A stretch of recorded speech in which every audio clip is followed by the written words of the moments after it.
C'est à vous, Elodie.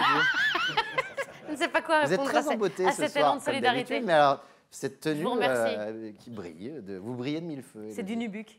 Non, c'est pas du nubuck. Je connais un peu le chiffon, c'est pas du nubuck. C'est du nubuck. Pour cette dernière revue de presse de l'année, moi, allez, soyons fous, je vous emmène tous à New York. Ah. Voilà. Verbalement, hein, j'ai pas le budget.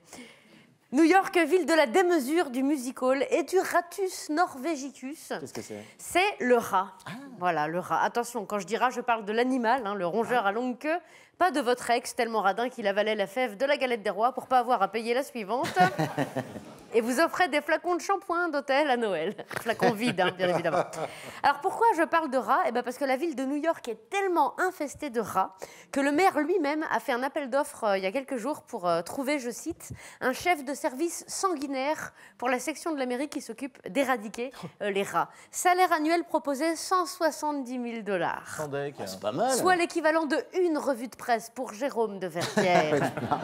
Alors moi, je me suis dit, pourquoi pas, tiens, qu'est-ce qui m'empêche d'aller à New York et d'accepter la mission et de vivre mes rêves. Enfin bon, ensuite, je me suis souvenu que j'étais mariée, que j'avais un enfant et de crédit. Comme disait ma tante à mon oncle le premier mercredi du mois, les rêves, c'est comme les hommes, parfois, il faut savoir s'asseoir dessus. Mais bon... Mais bon, quand même, c'est dommage parce que moi, j'avais dégoté une bonne méthode sur l'Internet pour tuer les rats. Oui, parce que figurez-vous qu'en Bretagne, à la fin du XVIIIe siècle, les conserveries de sardines étaient infestées de rats. On ne pouvait pas mettre des chats qui se seraient bien sûr enfilés toutes les sardines au lieu de faire leur travail, bien évidemment. Ce serait... Bah non, ce serait comme demander au youtubeur Norman de surveiller un dortoir de lycéenne. Ça ne marche pas. Alors, quelqu'un à l'époque avait inventé un métier pour remédier à cela. C'était la couseuse de cul de rat. Couseuse de cul de rat. Ouais, il fallait choper un rat, lui coudre l'anus avec un crin de cheval, le relâcher. Après, l'animal devenait fou parce qu'il continuait à manger, mais il ne pouvait pas expulser. Et du coup, de rage, il tuait les autres rats. Ah, mais c'est affreux. Ouais, c'est génial. Une torture géniale. On est tous là, ce qui est énorme, c'est qu'on a tous eu un mouvement comme ça. La couseuse de cul de rat. Tu deviens fou. Hein. Heureusement que c'est pas comme ça chez les hommes. Vu la tête de constipé de mon banquier, il y aura plus grand monde à la Société Générale. On l'embrasse, s'il nous regarde. Je suis pas à la Société Générale, mais j'avais pas envie de dire dans quelle banque je suis. Alors moi, couseuse de cul de rat, je trouve ça à la fois choquant et hyper cool, comme les lancers de nains. Ah oui. Ensuite, je me suis dit, tiens, si je regardais sur l'internet de l'ordinateur, quels autres métiers existaient et n'existaient plus, parce que j'avais rien d'autre à faire. Ouais. Et alors, j'ai trouvé réveilleur. Il fut un temps où les réveils n'existaient pas. Il y avait déjà des enfants qui servent aussi à réveiller les gens le matin. Ouais, ça marche bien. Mais pour ceux qu'on n'avait pas, alors ils pouvaient faire appel à un réveilleur. C'était un mec qui, à l'aide d'un long bâton ou de cailloux, venait frapper à votre fenêtre pour vous réveiller, réveillant ainsi la totalité de l'immeuble, hein, à mon avis. Alors déjà, moi, je me demande comment il faisait pour se réveiller, lui. Bah oui. Est-ce qu'il y avait des réveilleurs de réveilleurs? Et eux-mêmes, comment ils faisaient pour se réveiller? Étaient-ils réveillés par des réveilleurs? Comme disait ma tante à mon oncle, oh là, ça n'en finit jamais. Ça se mord la queue, disait-elle aussi. Ce à quoi elle répondait, on parle pas la bouche pleine. Voilà. Et alors... Festival. Il y en avait 3, ouais. Et alors, deuxièmement, vu la tendresse que j'ai moi-même pour mon réveil tous les matins, je me dis que ça devait pas être foufou d'être réveilleur et de passer sa journée à entendre « C'est bon, je me lève, ça va !»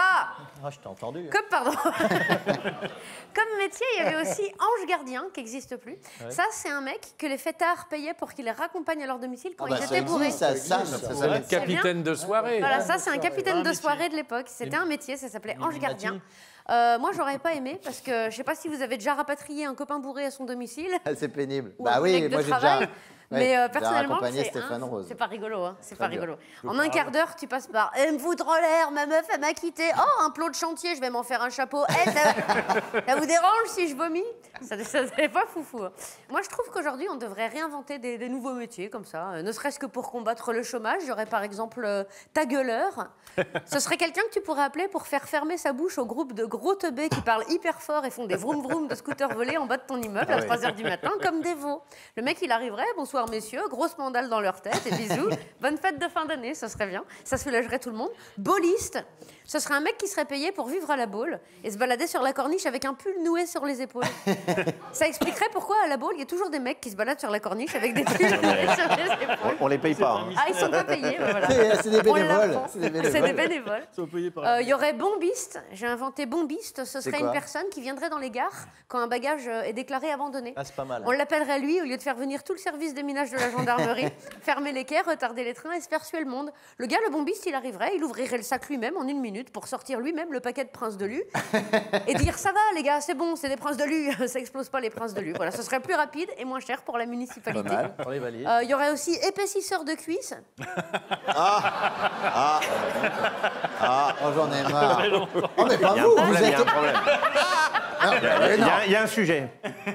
Mais même maintenant, les invités, non, c'est Voilà, on est au courant. arrivé à la boule. C'est arrivé jusqu'à la boule.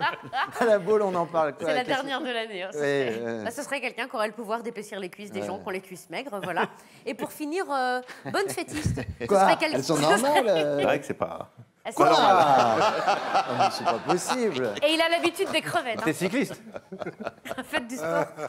Et pour finir, bonne fêtiste, ce serait quelqu'un qui souhaiterait que tout le monde ici passe des bonnes fêtes de fin d'année, comme je vous le souhaite moi-même. Bonne année à tous. Oh, bravo, Délé.